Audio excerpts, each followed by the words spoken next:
Reverse card activated. Dahil ang mga tour organizer na hindi binigyan ng review, siyang nag-rate sa kanilang joiners. Pusuan na yan sa report ni Mark Salazar.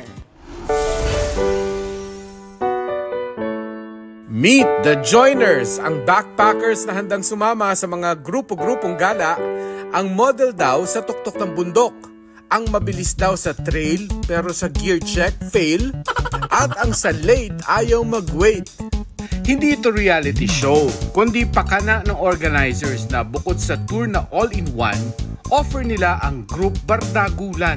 Sabi ko, baka pwede naman mag-iwan kayo ng page review sa Badlaya, di ba? Parang masaya naman sila dun sa service namin.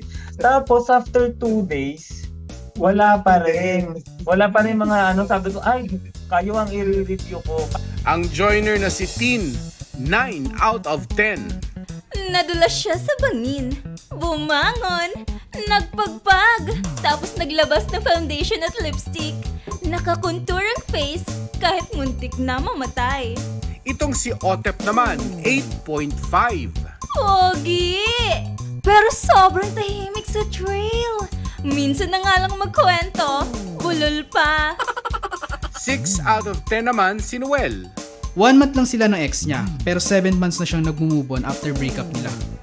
Umaakyat siya every 11th day of the month. At kapag naka-join, i-review namin kayo. I-send nyo sa akin yung mga magaganda nyong picture para kahit bardagulan yung sasabihin ko sa inyo, maganda kayo sa review namin. Mark Salazar, nagbabalita para sa GMA Integrated News.